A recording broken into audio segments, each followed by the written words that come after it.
Some people don't need to say you're not welcome. Their eyes, their tone, their silence say it loud enough.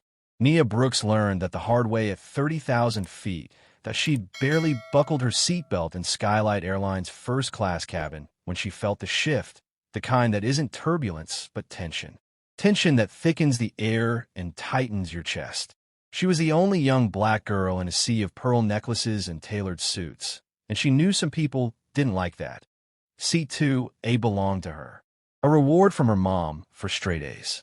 Atlanta to Chicago to visit Grandma. Just a trip, just a seat. But to Linda Carter in 2B, it was a provocation. Linda was loud and lacquered, wrapped in a silk floral blouse that screamed without needing to raise its voice.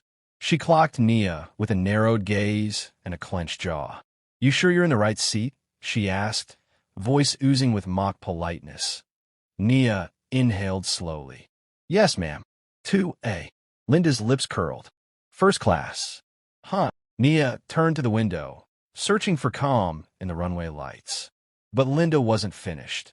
"I suppose they'll let anyone up here now," she muttered, just loud enough to pierce. Nia's fingers tensed on the armrest.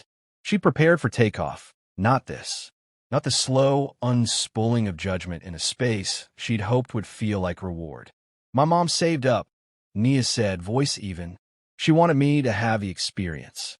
For my birthday." Linda smiled, sharp, not kind. "How sweet. Some sort of scholarship thing, then?" "No," Nia said. "Just pride." A steward passed, oblivious. Nia wished he'd noticed. Wish anyone would. Linda leaned in, her perfume sticky sweet and suffocating. "Well, don't get too comfortable. First class is more than a seat number. It's about knowing how to belong." Nia blinked but didn't flinch. "I do belong." Linda laughed. "Right. Like that hoodie says belonging. I mean, did no one tell you how to dress?" Nia looked down. The hoodie was clean. Navy blue. Her mom had ironed it that morning. Linda kept going. "You know, I used to fly when it meant something. Not like now. Now it's a free-for-all." Nia stayed quiet. Her grandmother always said silence could be power. But silence also let poison linger. "Back in my day," Linda continued, "we had standards. You'd never see, well." She gestured vaguely at Nia. Nia turned. "You don't know me." Linda shrugged. "I know enough." That's when a magazine hit Nia's lap. Linda's hand slipped. A glossy thud that drew eyes. "Oops," Linda said. "Would you mind?" The flight attendant, a young redhead named Emily, glanced over. Nia expected something, intervention, a warning, anything. Instead, Emily smiled faintly and moved on. Nia bent, slowly, picked up the magazine. The paper felt heavier than it was. She handed it back, calm on the outside. Linda grinned. "See? Knew you'd be good at that." Nia felt it then, that shimmer behind the eyes, the space where rage burns bright but quiet. She swallowed it down. "Leave me alone." Linda cocked her head. "Or what?" Nia turned away.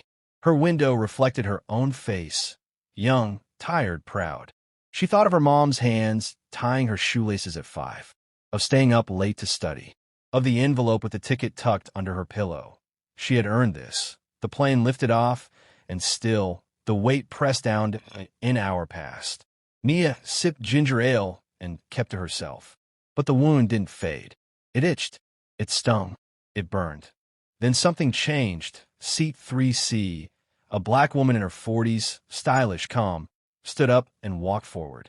She stopped beside Nia's row. "You okay, sweetheart?" she asked. Nia looked up, surprised. "I'm fine." Linda scoffed. "She's fine. Mind your business." But the woman ignored her. "You need anything, you just holler. We'll look out for our own." She didn't wait for a response, just gave Nia a wink and returned to her seat. The gesture was small, but it bloomed. Nia turned back toward Linda. Her voice was quiet, almost thoughtful. "Funny thing about flying. Everyone ends up in the same sky." Linda blinked. "What's that supposed to mean?" But Nia didn't answer.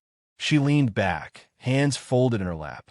Outside the window, clouds shifted like theater curtains as a sound echoed, metallic, sudden, somewhere behind them.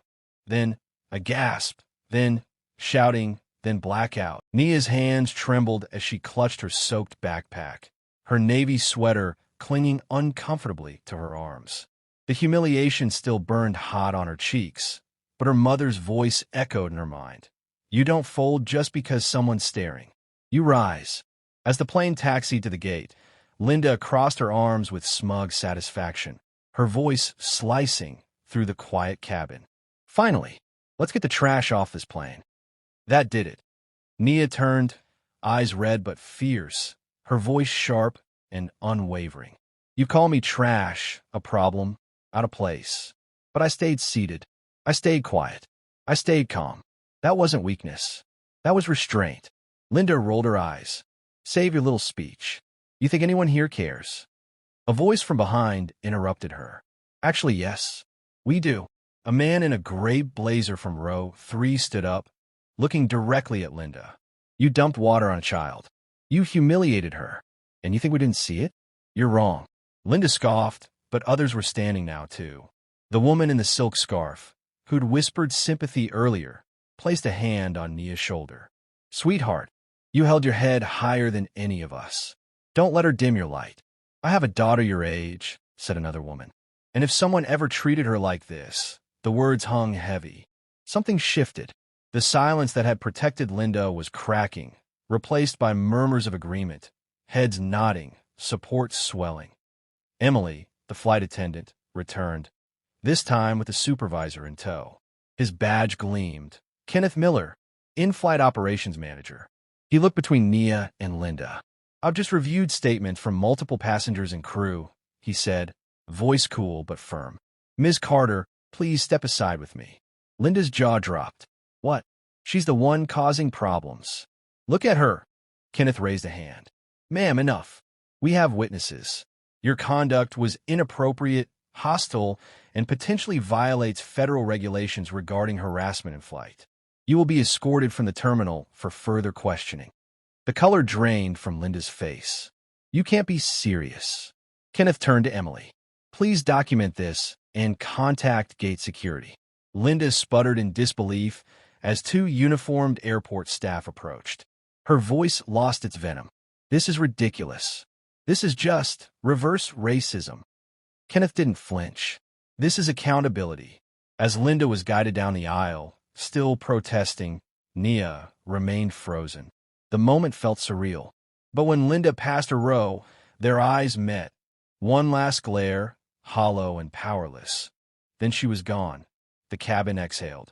Kenneth knelt beside Nia's seat. You okay? Nia nodded slowly, tears still clinging to her lashes. I didn't think anyone would say anything. We should have said something sooner, the man in the gray blazer said, guilt in his voice. We were cowards. No, Nia replied. You just needed someone to go first. Kenneth offered her a warm, respectful nod. You showed grace under fire. I've already contacted guest services. You'll be escorted through a private gate, and we're upgrading your return flight to executive premium. Your mother's been notified as well. She's waiting at baggage claim. Nia blinked. You called her?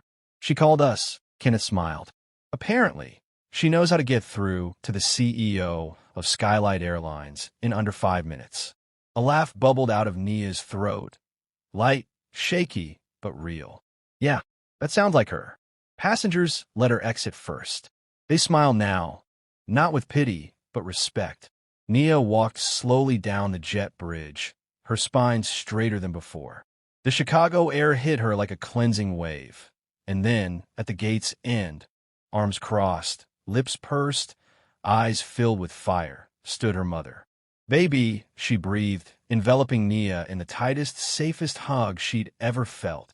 I didn't cry, Nia whispered.